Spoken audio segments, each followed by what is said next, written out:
सेवन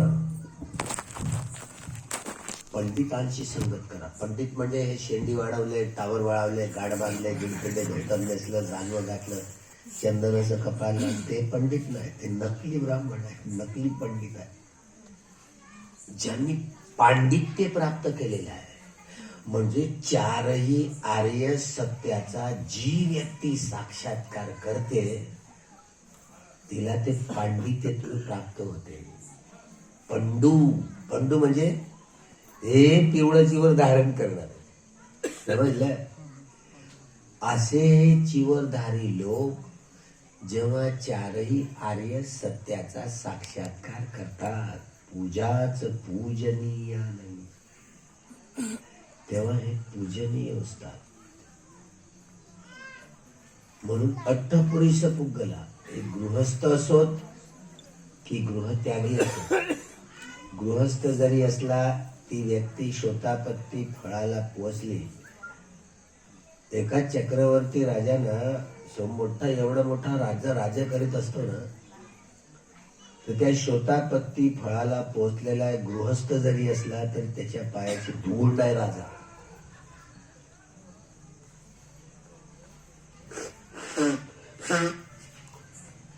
म्हणून पूजनीय लोकांची पूजा करणं हे उत्तम मंगल आहे. पूजनीय कोण? ज्यांनी चारही आर्य सत्याचा साक्षात्कार केलेला. म्हणून शोतापन्न मार्गस्थ फलस्थ, सकदागामी मार्गस्थ फलस्थ, अनागामी मार्गस्थ फलस्थ, अर्हत मार्गस्थ फलस्थ, अट्टपुरुष पुग्गला, म्हणून ते पूजनीय आहे.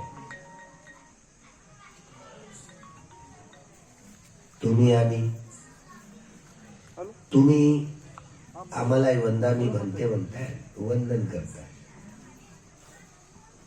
तर भंते ज्ञानज्योतीला वंदन करताय की भंतेच्या अंगावर चिवर आहे ते चिवराला वंदन करताय? माणसाला नाही का? माणसाला नाही करत.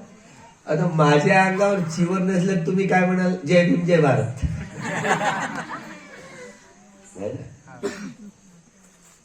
काय झालं होतं?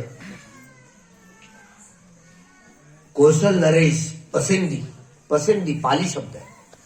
पसंदी आपण प्रसंजीत म्हणतो ना, पसंदी पाली शब्द आहे. प्रसंजित राजा, धार्मिक राजा,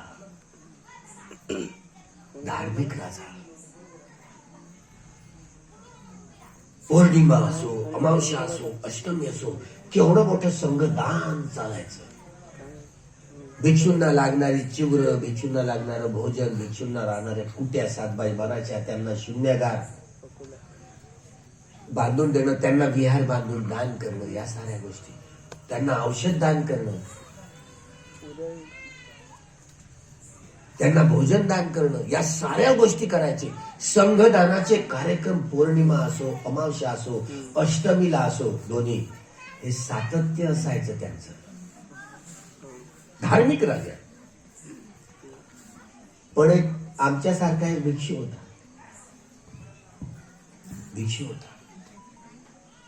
बिमार पडला. शरीर आहे, रोगाचं माहेरघर आहे, आणि त्याची सेवा करण्यासाठी त्याचा कोणी शामनेर देखील नाही. उपासक उपासिका काय करतील? जास्तीत जास्त भोजन मिळून देतील. लोक अनेक त्याला म्हणत, जा रे बाबा घरी जा, तू कशाला भिक्षू राहतो, जा घरी चालला जा. कधी कधी मजबूर होऊन जातात. पण त्या भिक्षूंनी कोणाची सेवा केली नसते. अनेक जीवनामध्ये त्या भिक्षूंनी कोणाची सेवा केली नसते. त्याच्यामुळे त्याच्या सेवेला कोणीच सापडत नाही. त्याचे नातेवाईक तर सोडा, पण एक श्रामणेर देखील आणि एक भिक्षू देखील सेवा करण्यासाठी येत नाही. आपापल्या कर्माचा असा विभाग होतो. भिक्षू असला तरी समजत आहे. तुम्ही आई वडिलांची सेवा कराल का? हो म्हणणं होत.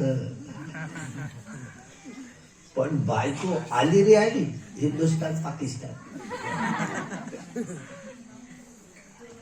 आपली बायको ना आपण बरं, मायबाप म्हातारी इथंच थांबते. झालं, आलं जीवाकडे. म्हणणं किती सोपं आहे, पण आचरणात उतरवणं किती कठीण आहे. आपल्याला आपल्या आईवडिलांनी जन्म दिला, केवढे मोठे उपकार आहेत, त्यांची नाही उपकार करणं. म्हणून आपल्याला आपलं जग पाहायला मिळालं. किती उपकार आहेत आईवडिलांचे. पण एकदा लग्न झालं पोराचं तर आईवडिलांकडे दुर्लक्ष होत. आता हा अर्पितची गोष्ट दुसऱ्याची कशाला सांगत. आता लग्न व्हायचं आहे ना, म्हणून आई बाबा लग्न झालं रे झालं, गडी हिंदुस्थान पाकिस्तान. आई वडील खूप अपेक्षा करतात मुलाबाळांकडून, खूप अपेक्षा करतात. माझं म्हातारपणात लालन पालन झालं पाहिजे. अर्पितच्या आई वडिलांनी अनेक जीवनात वेगवेगळ्या लोकांची आई वडिलांची सेवा केली असेल तरच हा सेवा करेल, नाही तर काही खरं नाही. कथानक कसं आहे की आपण जर पूर्व जीवनामध्ये अनेकांची सेवा केली असेल तर आपली सेवा करणारे अनेक लोक, नातेवाईक जरी नसले तर अनेक लोक आपली सेवा करायला उपस्थित होतात. समजत आहे. आणि हा आमचा एक भिक्षू भगवंताच्या काळात त्यांनी कधीच कुणाची सेवा केली नाही. म्हातारा झाला, त्याची सेवा करायला कोणी, झालं बाबा घरी, घरी कोण काय माझं करणार आहे, कोणीच नाही, सगळं दुर्लक्ष. म्हणजे घरात नाही दुर्लक्ष. आणि भिक्षू संघात आल्यानंतर देखील कुठल्याही भिक्षूंची कधी त्यांनी सेवा केली नाही. श्यामदेव जीवनातही केली नाही आणि भिक्षू जीवनातही मोठ्या भिक्षूंची सेवा केली नाही. या कर्माचा परिणाम असा झाला, म्हातारपणामध्ये त्याची सेवा करायला कोणीच आलं नाही. म्हणजे हे मर्म असतं. तो एकटाच विहारात राहायचा, कोणी जायचं नाही. उपासक उपासिका त्याला भूक लागलीच तर त्याला जेवण तिथे विहारात नेऊन द्यायचे. अशी स्थिती आली की जाग्यावर विष्ठा, जाग्यावरच विष्ठा, जाग्यावरच लघवी करणं, एवढी रोगराई सतावली की त्याची सेवा करण्यासाठी एक शाम्य देखील नाही आणि कोणी भिक्षू देखील नाही. राजा प्रसेनजीत जात होता. राजा प्रसेनजिताला हे चित्र दिसलं. राजा प्रसेनजितांनी व्यवस्था केली. धार्मिक राजा आहे, कुणी व्यवस्था करत नसेल तर राजाचं कर्तव्य आहे. राजाचं, धार्मिक राजाचं ते कर्तव्य ठरतं. कारण तो आई वडिलांची भूमिका वठवत असतो. राजा पालन पोषण करणारा असतो, रक्षण करणारा असतो. म्हणून त्या धार्मिक राजाचं लक्ष त्या भिक्षूवर पडतं. आणि वरठ्याला सांगतोय, कपडे धुणाऱ्याला, की रोज 2 दिवसाच्या आड याचं चिवर धुवायला नाही जायचं. त्याचं धुवून पुसणं झालं की त्याची अतिरिक्त जी काही मूल्य होते तुला देईल असं राजा म्हणाल. त्याचं चिवर दर 2 दिवसांनी ते धुवायला द्यायचं. त्याच्याकडे होते एक गध. वरठ्यांकडे गध होत आणि त्या गध्यावर सगळे कपडे मांडायचा. मात्र हे चिवर आहे ना, सगळ्यात वरती ठेवायचं, जेणेकरून ते गृहस्थांचे कपडे त्याच्यावर एक कपडा टाकायचा असे, आणि त्याच्यावर चिवर शेवायचं, चिवर ठेवायचं आणि नंतर ते गध्यावर मांडून तू नाल्यावर नदीवर जायचं. हा बरोबर योग्य ड्युटी करतोय की नाही, योग्य ड्युटी करतोय की नाही, म्हणून राजा प्रसेनजीत नजर ठेवायचा. राजा सकाळी सकाळी सहर करण्यासाठी त्या नाल्यावर जायचा, नदीवर जायचा. प्रसेनजीत रथावर बसायचा आणि जायचा. वरती आपल्या गध्यावर सगळे कपडे गृहस्थांचे ठेवले, त्याच्यावर एक काश्या वस्त्र झाकलं आणि त्याच्यावर चिवर ठेवलं. धुवायला न्यायचं होतं. राजा प्रसेनजिताचं लक्ष गेलं. प्रसेनजित त्या वरठ्याला थांबवलं. थांब रे म्हणे. रथावरनं उतरला आणि असं गुडघ्याच्या सहाऱ्यानं घुसत घुसत घुसत घुसत तो त्या गध्याच्या समोर गेला. काय श्रद्धा! तिथून असा उभा आला नाही. राजा आहे, राजा प्रसंजित आहे, आणि तिथूनच कंपाऊंड आहे ना समजा, त्या कंपाऊंड पासून असं गुडघ्यावर घुसत घुसत घुसत चालत, गुडघ्यावर चालत चालत दोन्ही हात जोडून गुडघ्यावर चालत चालत चालत चालत गध्याच्या समोर आला. तो वरती आश्चर्य करू लागला हात जोडून, आणि 3दा वंदन केलं. 3दा वंदन केलं. बुद्धं नमामि, धम्मं नमामि, संघं नमामि. 3दा वंदन केलं. या वरठेला वाटलं राजा काय पागल बिगल झाला काय. मनात विचार करतो, हा प्रसंजित राजा मलाही वंदन करतो, माझ्या गद्यालाही वंदन करतो. तर याच्या मनात ही गोष्ट काही राहिली नाही. संध्याकाळी अशी चावडीवर बैठक बसली की आपला एक एक पुड्या सोडायचा. तुला काय माहिती? काय रे, काय झालं? अरे राजा प्रसंजित काय झालं माहिती नाही. तो मला थांबवतो, हे थांब असं म्हणतो, आणि तिथून असा गुडघ्यावर हात जोडून घुसत घुसत घुसत घुसत येतो आणि 3दा वंदन करतो. मलाही वंदन करतो आणि माझ्या गद्यालाही वंदन करतो. तर लोक हसतात, ए होड बांधतो का, शरीर घेतो का? याला वाटलं हे असा कसा वंदन करणार, खोटी गोष्ट वाटली ना. मलाही वंदन करतो ना माझ्या गद्यालाही वंदन करतो, खोटं नाही रे म्हणे. तर शरीर बांध, होड बांध. चला बांधली होड. काय झालं, होड बांधल्यानंतर हे सगळे पाहतात, लोक राहतात, लोक बरोबर जातात. त्या दिवशी काय या गद्याच्या पाठीवर चिवरत नसतं. हे सारे लोक सोबत आहे आणि त्या गद्याच्या पाठीवर काही चिवरत नसतं. तो राजा पाहतो, आज काही गद्याच्या पाठीवर चिवत नाही. तो आवाजही देत नाही, दुरून बघून घेतो आणि सरळ चालत. हा विचार करतो, होड मी हारावं लागतं दिसतं म्हणतो. उगीच काहीतरी पुड्या बिड्या सोडू नको. मलाही वंदन करतो, माझ्या गद्यालाही वंदन करू. म्हणजे तुझ्या तसं काय गुण आहे? नाही रे बाबा, म्हणे आज आलीच नाही, वंदन केलं नाही, चला म्हणे जाऊ राजाकडे. म्हणून हा वरती त्या सगळ्यांना राजाकडे घेऊन गेला प्रसंगी. महाराज, आम्ही काही वादविवाद नाही, फक्त आम्ही काही बोलण्यासाठी आलो. याने शर्यत लावली होती. तर राजा प्रसंजित हसतो, माणसं आली कशासाठी आली? त्याला आठवतं की आज काही गद्याच्या अंगावर चिवर नव्हतं, त्याच्यामुळे गद्याला तो गद्याला नाही वंदन केलं आणि त्या वरट्यालाही वंदन नाही केलं. पूजाच पूजनी यानं एतम मंगलम. काशाय, याला कपडा समजायचा नाही, याला कपडा नाही, हे चिवर म्हणतात ना. संघाटी, उत्तरासंग, अंतर्वासक, कमरबंद, हा चिवराचा जो ड्रेस आहे, याला कपड्याचं वस्त्र समजलं तर गेलं. ही मिथ्या धारणा आहे. कासावंग किले धातू, म्हणजे या भवतृष्णांचा, ज्या कामभूमी, रूपभूमी, अरूपभूमी मध्ये जन्म देणाऱ्या या भवतृष्णांपोटी वारंवार आपल्याला जन्म घ्यावं लागतं आणि पुन्हा पुन्हा दुःखात पडावं लागतं. हे दुःखचक्र आहे, भवचक्र आहे, लोकचक्र आहे. हे लोकचक्र तोडून टाकण्यासाठी जे वस्त्र धारण करून या सगळ्या किलेश धातूंचा प्रहार करून मुक्तीची अवस्था प्राप्त केली जाते. म्हणून यांना काशाय वस्त्र समजलं जातं. कपड्याचं नाही समजायचं. ही म्हणून पवित्रता आहे. बुद्ध वंशामध्ये ही श्रमण परंपरा आहे. कासावंग म्हणून त्या काशाय वस्त्राला राजा प्रसंजित वंदन करत होता. ही गेली मंडळी.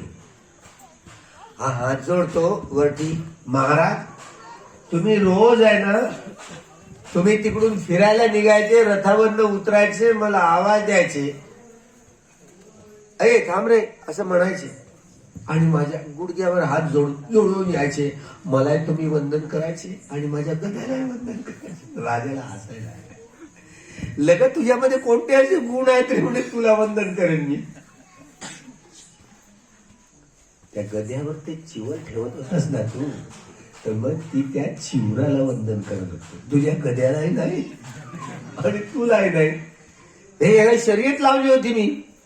हा उगीच म्हणत बड्या मारतो नुसता.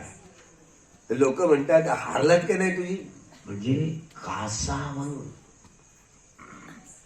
माझ्या अंगावर एक चिवर आहे म्हणून तुम्ही वंदामी म्हणते आहे ना. आणि चिवर नसलं तर जय भीम, जय भारत, जय जम्बूद्वीप आहे की नाही. असंच म्हणायचं नाही. अर्पितच्या अंगावर चिवर होतं, अभिजीतच्या अंगावर चिवर होतं, वंदामी म्हणते आहे की. आता हे गृहस्थ झाले, यांना काय म्हणताय, जय भीम, जय जम्बूद्वीप. हा फरक आहे.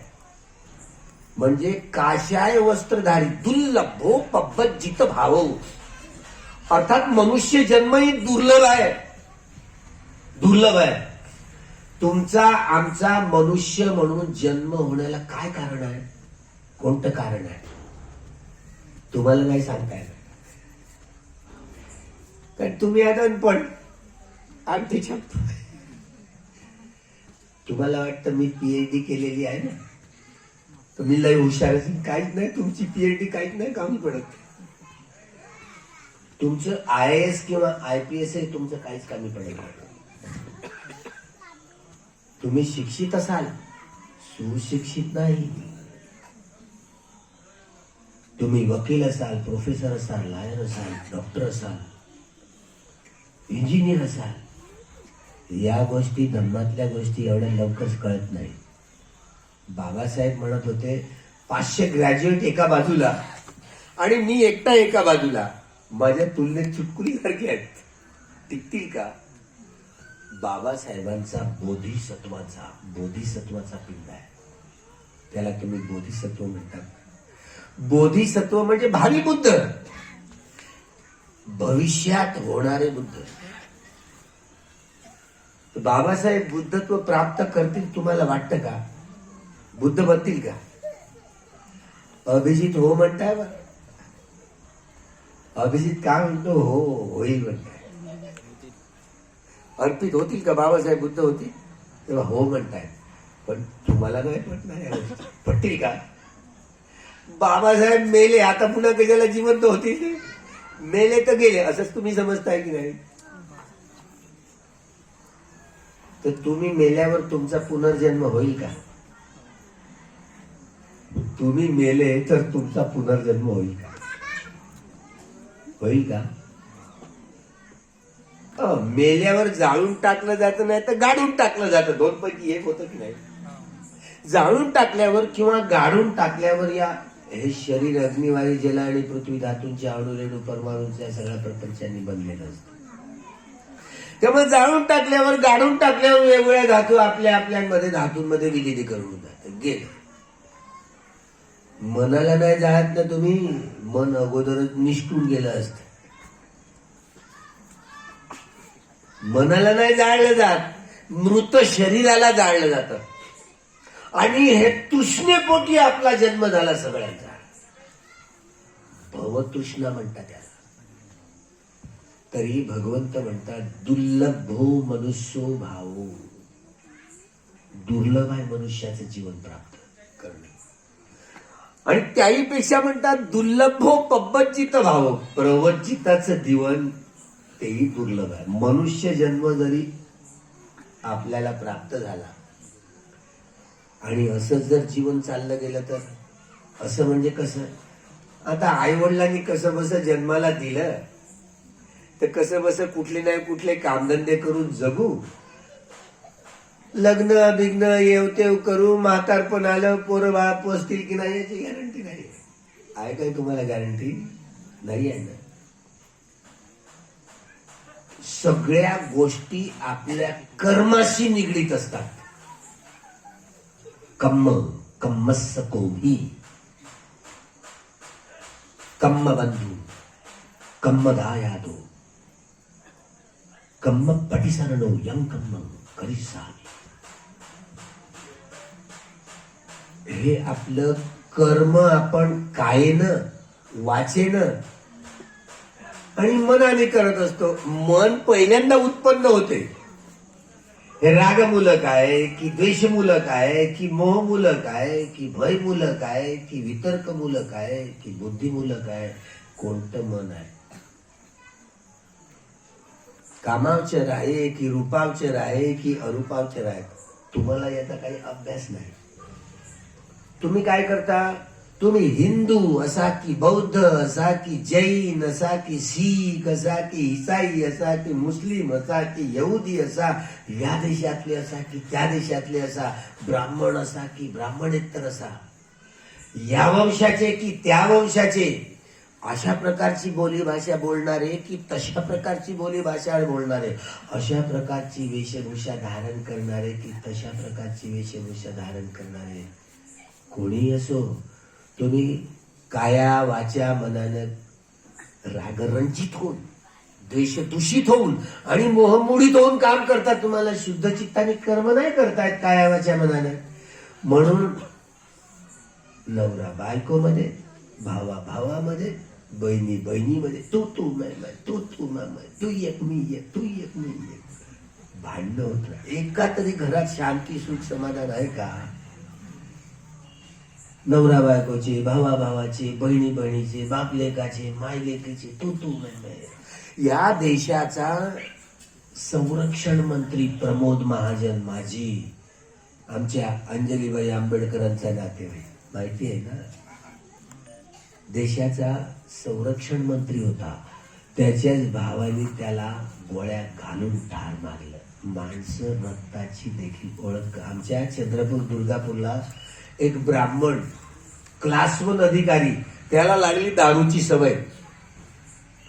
शेवटी त्यांनी आपल्या या सवयीमध्ये आईची, घरी आल्यानंतर आईची हत्या केली. स्वतःच्या ज्या जन्मदात्या आईची हत्या केली. कोणी असू द्या, पण हे प्राण हत्या करणं चांगलं काम आहे का? आयुष्यभर लढाई केली गांधींच्या विरुद्धात डॉक्टर बाबासाहेब आंबेडकरांनी.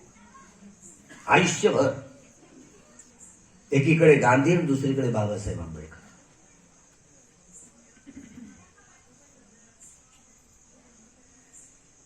आपल्या स्वातंत्र्यासाठी हा लढाईचा बाणा. महात्मा गांधींनी स्वातंत्र्यासाठी आमरण उपोषण केल्याचं नाही आठवत. तुम्हाला इतिहासात आठवतं का?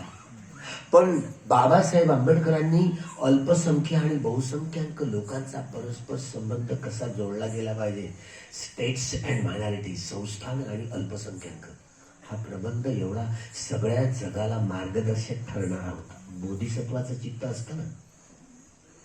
त्यामुळे आम्हाला 2 मतं टाकण्याचा अधिकार मिळाला, स्वतंत्र मतदारसंघ मिळाला होता. बॅलन्सिंग पॉवर राहिलो असतो आपण. सत्तेत कुणाला निवडून द्यायचं हे आपल्या हातात राहिलं असतं. डॉक्टर बाबासाहेब आंबेडकरांसारखा राजकीय तज्ञ त्या कालखंडात जगात सापडून किती ढुंडाळाल तरी सापडणार नाही. अल्पसंख्य आणि बहुसंख्याकांचा परस्पर संबंध जोडायचा कसा, याचं गणित फक्त एक राजकीय तज्ञ म्हणून डॉक्टर आंबेडकरांना सोडवता आलं. त्या कक्षेमध्ये असणारे जगातले सर्वच शास्त्रज्ञ तपासा, नाही पासंगात बसत. आयुष्यभर संघर्ष केला, पण गांधींना मात्र नातू घोळशांनी मारलं तर बाबासाहेबाला दुःख झालं, आनंद नाही. पण काळ्या टोपीवाल्यांनी नतू घोळशांनी मारलं ना गांधीला, तर त्यांनी पेढे वाटले होते. लक्षात आहे का? आणि काळे टोपीवाले पेढे वाटणारे लोक आज ईव्हीएम मशीन घेऊन सत्तेवर आले. कुठेही बटन दाबा, कमळाच्या फुलावर. बोंबला तुम्ही आता. कधी जाग येईल तुम्हाला? मानवी मूलभूत अधिकाराचं हे लेणं आहे. लोकांना मताचा अधिकार प्राप्त करण्यासाठी रक्त सांडवावं लागलं. हो, पण डॉक्टर बाबासाहेब आंबेडकरांनी इंग्रजांविरुद्ध लढताना लोकांना वाटलंच नाही इंग्रजांना. आता तुम्ही राज्य करावं आणि आम्ही ते ऐकून घ्यावं ही स्थिती राहिलेली नाहीये. बाबासाहेब, एक व्यक्ती, एक मत, एक मूल्य, दुसऱ्या गोलमेज परिषदेमध्ये हे मंजूर करून घेतलं. गांधी काय म्हणत होते, जे संस्थानातले श्रीमंत लोक आहेत, ब्राह्मण बनी आहेत, वैश्य वर्णातले आहेत, त्यांना वोट देण्याचा अधिकार, बाकीच्यांना नाही. एक व्यक्ती, एक मत, एक मूल्य. तो झोकी झोपडीतला असो की जंगला पहाडातला आदिवासी असो, एक व्यक्ती, एक मत, एक मूल्य. डॉक्टर बाबासाहेब आंबेडकरांनी गांधींनी विरुद्धच ही जंग हे जिंकलं. तरी याच्यासाठी स्वतंत्र मतदार संघ रद्द करा, यासाठी आमरण उपोषण पुण्याच्या येरवड्याच्या तुरुंगाच्या समोर गांधींनी केलं. Gandhi is a hypocrite saint in India, या तिखट शब्दात बोलले. डॉक्टर बाबासाहेब आंबेडकरांसारखा गांधींना तिखट बोलणारा दुसरा कोणीच व्यक्ती नाही. तरी गांधींची हत्या केली ना नाथूराम घोषांनी, तरी बाबासाहेबांना आनंद नाही झाला. मनुष्य हत्या हे पापात जमा होते. नरक लोकांमध्ये जन्म घेतात, नरक लोकांमध्ये जन्म. माहिती ना, रामदास मेश्राम नावाचा प्राणी पाहिला तुम्ही आमच्या नागपूरचा? तो गृहस्थ होता, भिक्षू झाला, स्थवीर झाला. 10 वर्षे त्याच्या भिक्षू जीवनाला झाली. एका उपासिकेला चिवर दिलं, शामनेरी झाली, दोघं राहू लागले. अशी घटना झाली, कधी आपल्याला भिक्षू संघात ही घटना दिसत नाही. त्यांनी खून करून टाकला, हत्या केली. म्हणजे चिवर प्रदान केलं आणि हत्या केली. या कर्माचा काय परिणाम होईल? काय परिणाम? नरक लोक. मनुष्य हत्या या घटनेचा, या कर्माचा परिणाम. भिक्षूंनी दूषित कर्म केलं, अवीची नरक आहे, अवीची नरक. आता तुरुंगात आहे. पहा कर्म कसं असतं. पाणाती पाता वेरमणी सिक्खापदं समाधियामी. हे भगवान बुद्धांनी शील दिलं, हे कागदावर ठेवण्यासाठी दिलं का? तुम्ही पाहुणे मेवणे येऊ द्या, तडातड काय रांगणार होत्या, टपाटप आपटता, मस्त जिजी खाता, जिजी. तिकडे बरोबर 2 किलोची का 3 किलो बरोबर बोट दाखवतात. म्हणजे एक एक शील त्रिविध प्रकारे शुद्ध असायला पाहिजे. म्हणजे आपणही प्राणहत्या करायची नाही, इतरांना प्राणहत्या करण्याची प्रेरणा देखील द्यायची नाही. किंवा एखाद्या व्यक्तीने केली असेल तरी त्याचं समर्थन करायचं नाही, अनुमोदन द्यायचं नाही. तुम्ही माता भगिनीने तुम्ही उवा मारणं बंद केल्या का? आता बंद केल्या?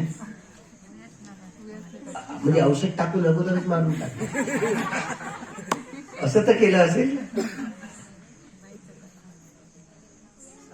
भगवंताच्या काळखंडात एका बामणांनी कापला कोंबडा. कुठे? यज्ञात भाजून टाकला. भगवंत म्हणत, कशाला कापतो जरा?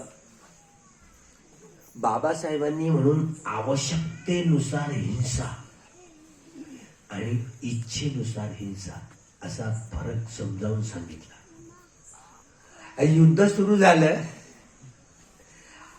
युद्ध सुरू झाल्यावर आता युद्धाची आवश्यकता असेल, त्यात हिंसा जरी झाली असेल तरी तिला हिंसा म्हणता येत नाही. पण जाणून बुजून पाहुणं मेवणं आलं की काप कोंबड्या. तुम्ही आता पोचताय का घरी? तुमच्या कोंबडे बिंबडे आहे? बंद केले? आता जिवंत कापताय की मेलेलं मटण आहे? जिवंत. कधी कधी ऑर्डर देता ना, त्या 2 किलोच्या काप, 3 किलो 1.5 किलोची बोट दाखवताना, ज्या अर्थी तुम्ही बोट दाखवलं ना, तुम्ही त्या हत्येमध्ये समाविष्ट आहात. तुम्ही तर हुशारात दिसताय. तुम्ही नाही जायचं मार्केटमध्ये फाटका त्याला घेऊन बरोबर हे.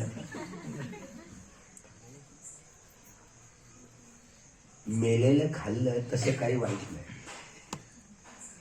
पण जिवंतपणे तुम्ही आरडात, तुम्ही काय मेलेलं घेत नाही ना, हे फ्रीज मध्ये ठेवून असतात. नाही धंदेवाले माणसं. म्हणून प्राण हत्या केल्यानंतर त्याचा हा विपाक काय येतो, तर आपल्याला नरक लोकामध्ये जन्म प्राप्त होतो. चौर्य कर्म केलं तर, चौर्य कर्म केलं तर, मी बोधगयेला गेलो. बोधगयेला गेलो, एकटाच गेलो. शिबिर होतं, शिबिर सुटलं, एकटाच होतो. बोधी वृक्षात गेलो. वेगवेगळ्या लोकांची चॅन्टिंग होती, वेगवेगळ्या देशातल्या लोकांची चॅन्टिंग सुरू होती आणि मी एकटा. वेगवेगळ्या देशाच्या खूप चॅन्टिंग सुरू होत्या आणि मी बोधगयेला गेलो आणि धूम सतीपट्टणाची चॅन्टिंग सुरू केली तर सारे लोक माझ्याकडे आले. मी काय निमंत्रण देऊन बोलावलं होतं? सारे लोक माझ्याजवळ आले, झुंबड करायला लागले, खूप जमा झाले, वंदन बिंदन केलं आणि पैसे द्यायला लागले. एक अमेरिकेचा माणूस आला, एवढं डॉलरचं होतं नोटाचा बिंदन, तो डॉलरचा नोट असा ठेवला. आता मी काय करू त्या पैशाचं?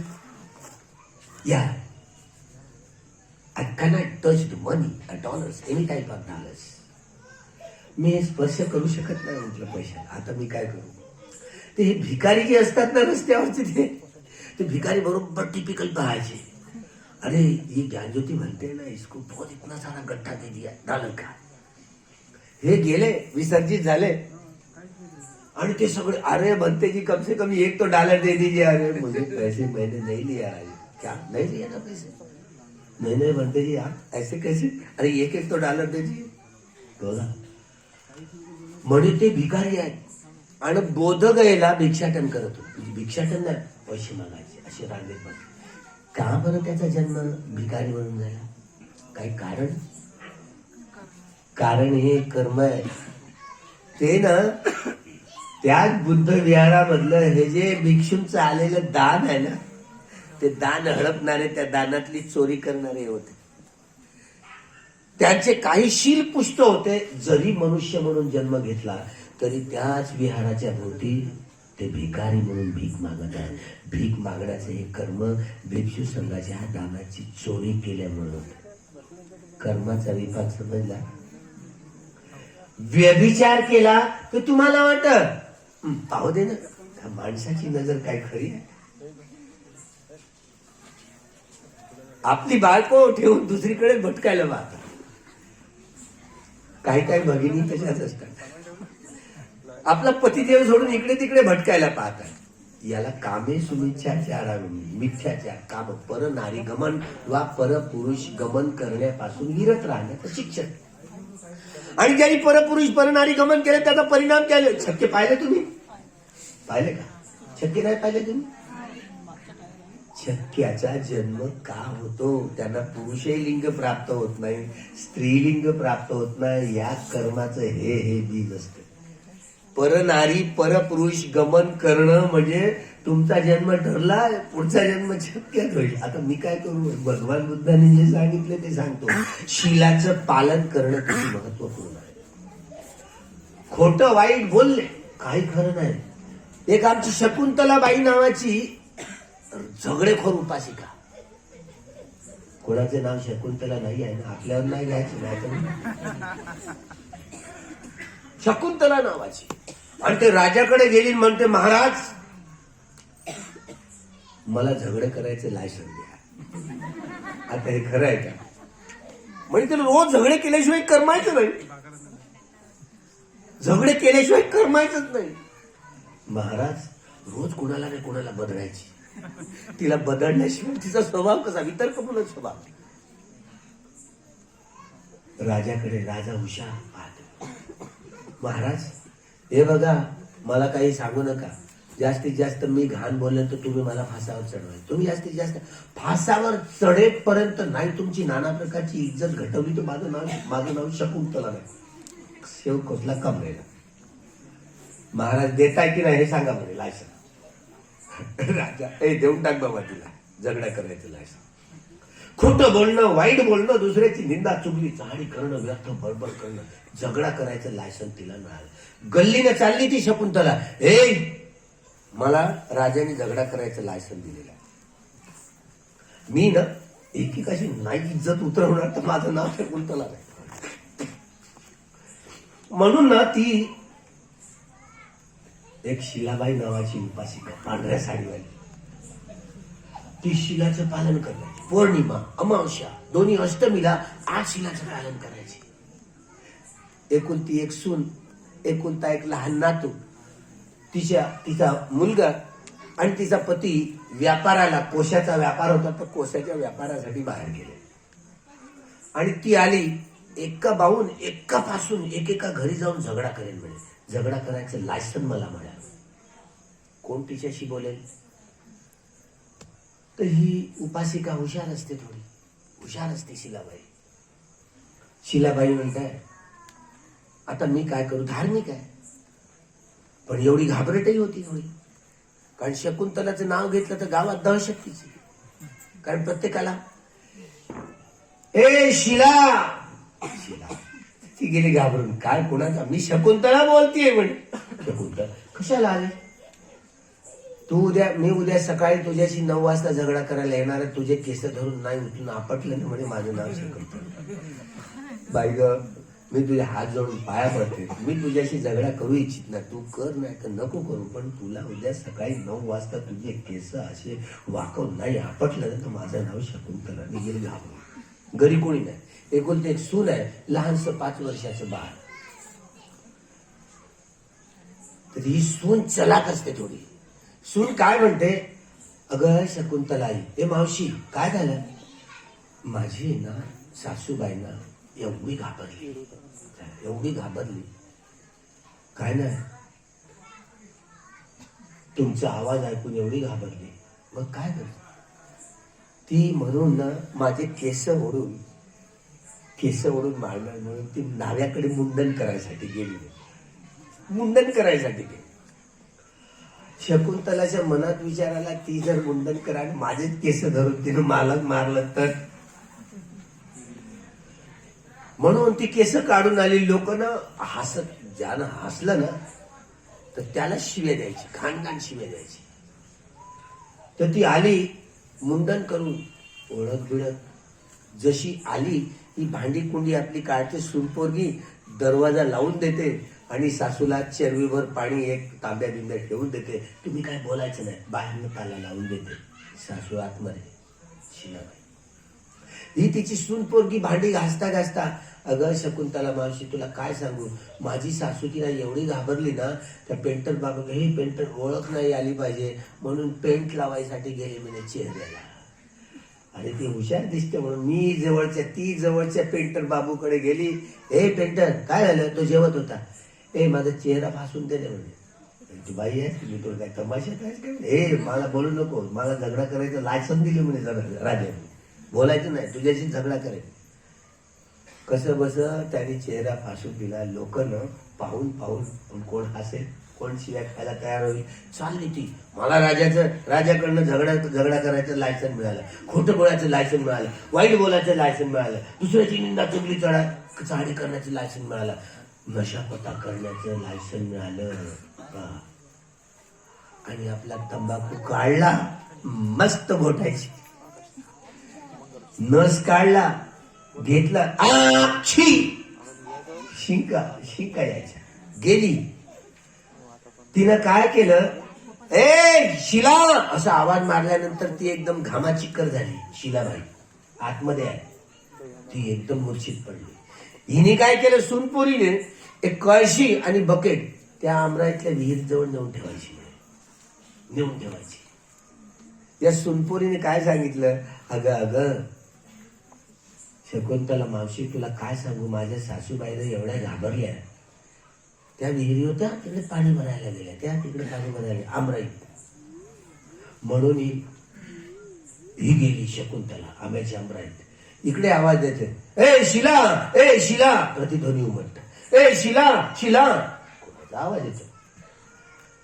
इकडे आवाज देते, या झाडाच्या बुंदाशी त्या झाडाच्या बुंदाशी पाहते, इथं नाहीये. तिच्या सुनपोरीने काहीतरी चकार दिला म्हणजे मला. म्हणून जाते विहिरीजवळ, ती बकेट दिसते, कळशी दिसते, म्हणून इथे असेल, पाहते. बस असं विहिरीत रांगून पाहते ती, तिचं रूप तिला दिसतं. अच्छा ए शिला, तू विहिरीत आहेस का? आता तू माझ्या हातनं अजिबात वाचू शकणार नाही. केस काढून गेली, तर चेहऱ्याला रंगवलं, मी तर रंगवलं म्हणे. आता तू माझ्या हातून नाही वाचून. मारली विहिरीत उडी. कोण मेलं? मुसावादावेर मनीष.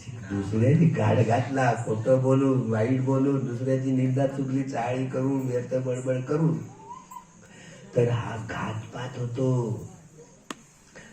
हे खोटं बोललं तर काय होतं? खोटं बोलल्याशिवाय जमत नाही. खरं बोललं तर काय होतं? खरं बोललं ना तर भगवान बुद्धाला मोठी मोठी लक्षणे मिळाले. कोणते कोणते? एवढी मोठी जीभ, सारी चेहरा पातळ, रक्ताळलेली जीभ, त्यांची करवीर पक्षासाठी कोकिळासारखा आवाज मिळाला, 44 दात मिळाले. हे खरं बोलण्याचा हा परिणाम आहे. तापस सुमेधापासून तर ते सिद्धार्थ गौतमापर्यंत 4 असंख्य 1,00,000 कल्प एवढे जन्म घेतले ना, एवढा समजत आहे. तुम्ही म्हणजे खोटंही बोलणारे मरतात आणि खरंही बोलणारे मरतात. कशाला खरं बोलायचं? समजलं? नशा पता. आमचा एक भिक्षू होता, मस्त तूल पिऊन राहायचा. भगवान बुद्धाकडे तक्रारी गेल्या. भगवान बुद्ध म्हणून अरे आजच मरणार आहे म्हणे, त्याचं जीवन नका उचलव म्हणे, मरणार. आणि तो मेला ना, तर हे एवढा किडा आहे ना, किडा नशा पता एवढा बेहोशीत गेला, नालीतला किडा म्हणून जन्माला आला. ह्या खोट्या गोष्टी नाही आहे.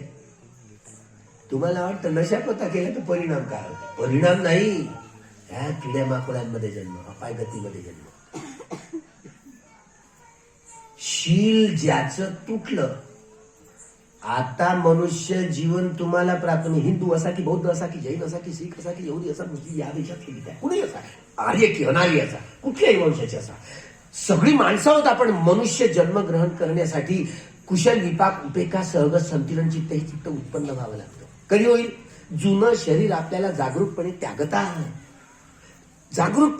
आला म्हणून अतीत भवंग चित्त, भवंग चलन चित्त, भवंग उपच्छेद चित्त, पंचविज्ञान चित्त, मनोद्वार वजन चित्त, संपटी चित्त, संतुलन चित्त, ओट्टपन चित्त, हे 8 आणि 7 54 प्रकारचे चित्त, 15 प्रकारचे चित्त हे जागरूक शरीर त्यागताना जुनं आपलं जागरूकपणे आपल्याला त्यागता आलं. म्हणून कुशल विपाक उपेक्षा सहगत संतुलन चित्त उत्पन्न झालं. म्हणून आपल्याला मनुष्य जन्म ग्रहण करण्याचं बल प्राप्त झालं.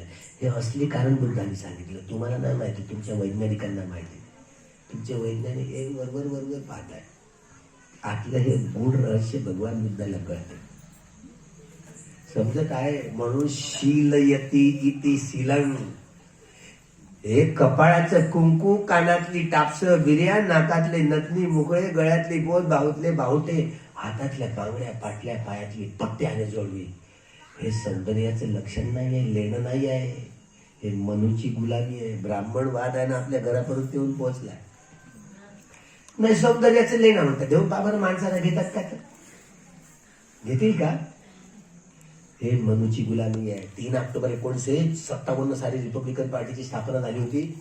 त्यावेळेला बाबासाहेबांची आम्ही महिलांची जबाबदारी शांताबाई दाणीवर दिली गेली. त्या महिला मेळाव्यात बोलताना कपाळाचं कुंकू, कानातली टापसं बिर्या, नाकातली नथनी मुकळे, गळ्यातली पोत, बाहुतले हाताच्या बांगड्या, पाटल्या, पायातल्या पट्ट्या आणि जोडवी ही मनुची बंधन आहे. सौंदर्याचं लेणं नाही. शीलरूपी सौंदर्य हे धम्म सौंदर्य असतं. समाधीरूपी सौंदर्य हे सौंदर्य असतं. प्रज्ञारूपी सौंदर्य. ज्यांनी शिबिर केले नाहीत ना विपश्यनेचे, त्यांनी अवश्य करायचे. नाही समजलं तर मग मला विचारायचं. समजत आहे? नाही तर तुम्ही शिकलेले लोक विपश्यना बाबासाहेबांनी नाकारलेले म्हणताय. हे हिंमत असेल तर या ना, खेळायची आहे का कुस्ती? हे बौद्धिक कुस्ती खेळायची? हा, तयार आहे. ही सर्कस साधी सुधी नाही.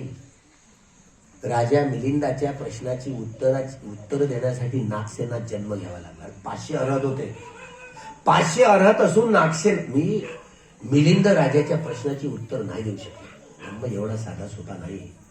धम्माचा प्रचार आणि प्रसार करणारे लोक योग्यपणे प्रचार आणि प्रसार करू शकले नाही तर प्रसार खंडित होईल. आणि हे कोणातून वरून टपकणार आहेत का असे धम्म प्रसारक? गृहस्थ असो वा गृहत्यागी असो, तुम्हाला यामध्ये सक्षमता आली पाहिजे.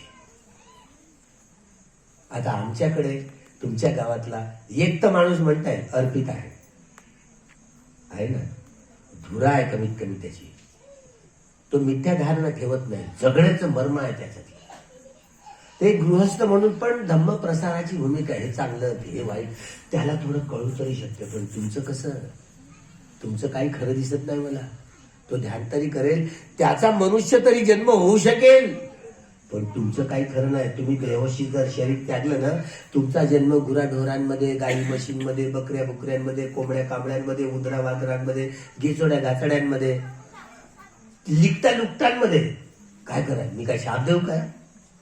सम्राट अशोकाचं हेच झालं. मेल्यानंतर साप योनीमध्ये जन्माला आला. बरं झालं त्यांचा पुत्र अर्हत्व प्राप्त झाला. त्यांनी सत्यक्रिया केली आणि साप मरण पावला. पुन्हा त्यांनी देवता लोकांमध्ये जन्म घेतला. त्यांनी 4ही डुबक्या मारल्या सम्राट अशोकाने. त्यांचा पुत्र कमीत कमी संघात दान दिला म्हणून सत्यक्रिया करायला तो उरला होता. तुम्हाला कोण उरेल? तुम्ही तुमचे पुत्र दिले का संघात? कोण कोण देणार आहे? हातवर करून पहा बरं तुमचे मुलं मुली भिक्षू संघात, भिक्षुनी संघ. हातवरती करून पहा, वरती करून पहा. किती दगड मोठे आहेत मातीमध्ये. नेलं रे ठार. तेव्हा धम्म दाया दो. तुम्ही धम्माचे दाये कधी म्हणाल? 10चे 10 पारमितांचे घडे भरले तर. तुम्ही कंजूस लोक है ना. दानादी कर्म करून, वारंवार संगदान करून, भिक्षूच्या श्यामदेरांच्या या 4ही प्रत्ययांची परिपूर्ती करण्याची ही भूमिका जेव्हा अदा कराल, 10 पारमितांचे घडे भराल, विपश्यना ध्यानात परिपक्व व्हाल, पौर्णिमा अमावस्या अष्टमी सातत्याने दानं गत्वा शीलं समाधित्वा उपोषणकं कत्वा तन्नस्सादेति अभिनंदन्ति. ध्यानं गुप्पादेति, विपस्सनं गुप्पादेति, मग्गं गुप्पादेति, फलं गुप्पादेति, समापत्तिं गुप्पादेति, अभिन्नं गुप्पादेति. या साऱ्या गोष्टींचा हा लाभ मिळेल. म्हणून बाबासाहेबांनी सगळ्यात मोठी जबाबदारी तुमची आमच्यावर दिली. मला हे जेव्हा कळलं ना, तेव्हा मी भिक्षू बनायचा निर्णय घेतला. तुम्हाला हे कळलं की तुम्ही काय कराल मला नाही माहिती. म्हणून मी जाणीवपूर्वक भिक्षू जीवन स्वीकारलेलं आहे. कारण बुद्धांची वाणी आहे, मनुष्य जीवनात श्रेष्ठतम जीवन भिक्षूचं असतं. हे मी वाचलं, मला बुद्धाचं भूत घुमलं. नाही रे वा, आपण तर भिक्षूच बन. समजलं? तर मी जाणीवपूर्वक भिक्षू जीवन काढलं. 10वीला झालो असतो, पण नामांतर आमच्या अंगात आलंय. नामांतरासाठी हा वेळ गेला. नामांतर नसतं तर 10वीलाच बनलो असतो. आता हळूहळू बुद्धा होत चाललो, म्हातारा होत चाललो. मला आता 62 सुरू आहे. तरी आता 1-2 आले ना तरी एकटाच पुरून होत.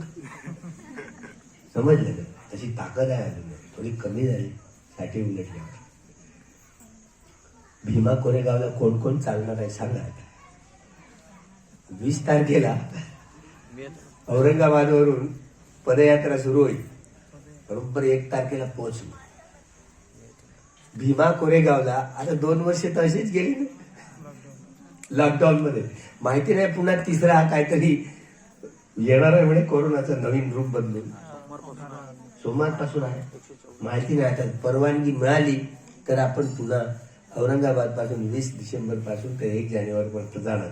आणि परवानगी नाही मिळाली तर नाही जाता येणार.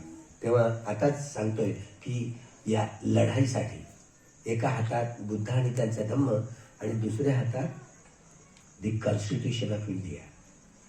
हे दोनही धर्मग्रंथ घेऊन तुम्ही हे शिकलेले लोक आहेत ना, डॉक्टर, इंजिनियर, प्रोफेसर. तुम्ही इथे नाही राहायचे आपल्यात. आता तुम्ही तुमची मुलं ऑस्ट्रेलियाला जायचं, युरोपमध्ये जायचं, अमेरिकेत जायचं. एक हातात बुद्ध आणि त्यांचा धम्म आणि दुसऱ्या हातात द कॉन्स्टिट्यूशन ऑफ इंडिया. सारं जग बुद्धमय धम्ममय करण्याची जबाबदारी, जी कठीणातली कठीण जबाबदारी दिली, तीच जबाबदारी निभवण्यासाठीच तुमचं आमचं जीवन आहे. याची ही तसदी घ्यावी. ही जबाबदारी निभवण्यासाठीच आपला जन्म आहे हे खूप ओळखावं.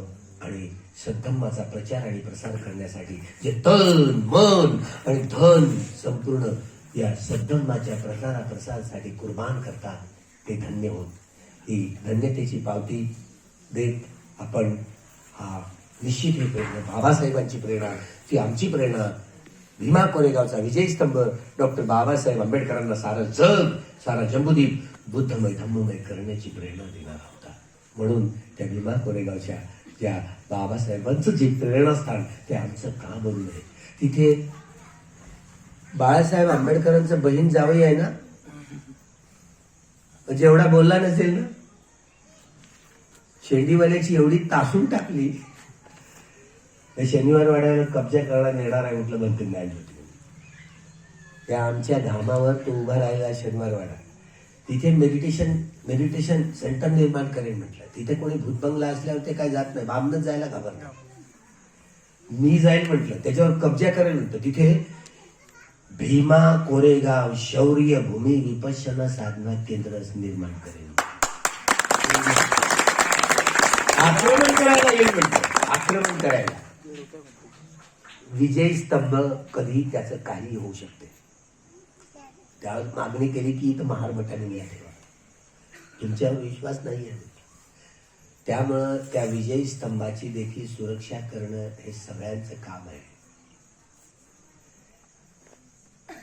आज तर घटनेला चॅलेंज करत आहेत, त्यामुळं घटनेची सुरक्षा करणं, संविधानाची सुरक्षा करणं ही मोठी चळवळ उभी करावी लागेल. या संविधानाची सुरक्षा करण्यासाठीच ही पदयात्रा निघेल. कुठपर्यंत? औरंगाबाद पासून भीमा कोरेगावपर्यंत या जनजागरण सभेत जागृतीच्या या संपूर्ण संग्रामामध्ये आपण सगळ्यांनी सहभागी व्हावे असं आवाहन करतो. आणि याच ठिकाणी मी आमचा पुढचा टप्पा पुन्हा गाठायचा. आता आम्ही इथे थांबणार नाही. आता सांगितलं आपल्याला पुढे दर्यापूरकडे जायचं आहे, तेव्हा पुढला कार्यक्रम उद्याचा, तेव्हा शांत चित्ताने आपण वाटलं नव्हतं तुम्ही एवढ्या गंभीरतेने ऐकायला म्हणून, पण ऐकता. आता काय करायला, ते चिटकवून ठेवण्याची माझ्याकडे फुकफाक आहे, मंत्र आहे, समजलं? तर फेकायचंच काम असतं नुसतं. पण तुम्ही थांबलेच ना, काय तुम्हाला पैसे देऊन बोलवलं नाही? तर बीजेपीच्या काँग्रेसच्या सभा पैसे देऊन बोलवलं, समजलं? तर धम्मा आहे, धम्माचं हे वलय, धम्माचं वैभव आहे. धम्माच्या तरंगाने तुम्हाला खूप सुख शांतीचा लाभ हो. ज्यांनी ज्यांनी विपश्यना केली नाही त्यांनी अवश्य विपश्यना करायची. हे धर्म तरंगाने आपण माणूस कसं बहरून फुलबाग जशी फुलते फळते तशी ही फुलबाग फुलू द्या. सारं जग बुद्धमय धम्ममय करण्याची चेतना उमटू द्या.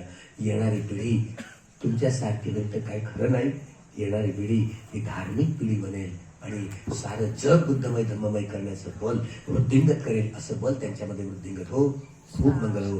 भवतु सर्वमंगलम, भवतु सर्वमंगलम, भवतु सर्वमंगलम. सुखी हो. अरे आता नाही, आता नाही, आता वेळ नाही आहे, आता वेळ नाही आहे, आता वेळ नाही. पुढे पुढे समोरच्या व्यक्तीला वेळ दिलेला आहे. समोरच्या व्यक्तीला का 11 वाजता जायचं? वेळ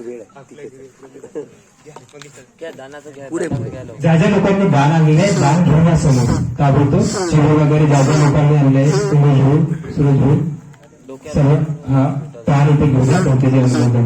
सुरुवातीलाच पाहिजे, पटकन पटकन 2 दोन मिनिटाला बोलतो, 2 मिनिटाला बोलतो. सुरुवातीलाच घ्यायचं. दान घेऊन इथं एक सार्वजनिक समय असतो. सर्वांना विनंती आहे की कोणीही आपल्या जवळ मोठं नाही. जोपर्यंत भगवंत आणि लोकसंघ या ठिकाणाहून प्रस्थान करत नाही तोपर्यंत आपल्याला आपल्या जागेवर बसायचं आहे. सर्वांना विनंती आहे की त्यांनी गुडघ्यावर बसायचं. भगवंताला आपण समूहाकडे करायचा क्षमासन मागून सर्व उपासक तथा उपासकांना विनंती आहे की त्यांनी गुडघ्यावर बसावं. कोणीही तिथे येऊ नये. वंदन करा. सर्वांनी गुडघ्यावर बसावं. जे काही उभे असतो सर्वांना विनंती आहे एकदा सामूहिकरित्या भक्तजींना आपल्याला क्षमासन करायची आहे व त्यानंतर दानाचा कार्यक्रम करण्यात येईल. सर्वांनी हात जोडा आणि गुडघ्यावर बसून पाठीचा कणा झुकवत, पाठीचा कणा थोडासा झुकवा. भिक्षुकाचा नंबर देणं. वंदामि भन्ते भारतेन मय्या खट्टा सबपराध्या खमतु न भन्ते दुर्गन्धि ओकास वंदामि भन्ते भारतेन मय्या खट्टा सबपराध्या कमतु मे भन्ते तदयन्ति ओकास वन्दामि भन्ते भारतेन मया दत्तं सर्वपराधो कमतु मे भन्ते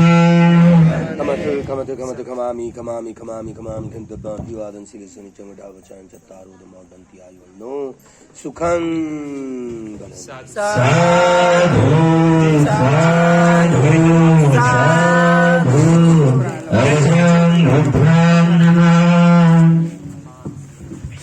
ब्रह्मां ब्रह्म संभवां ब्रह्म अहं वन्दामि सर्वदा अहं वन्दामि सर्वदा अहं वन्दामि सर्वदा पतितं प्रियं चित्तं यशोचतु सप्तपुरुषं सहज पुढारी आपलं दान घेऊन लवकरात लवकर भरतीचं निघत आहे देवपन्नरसोईताया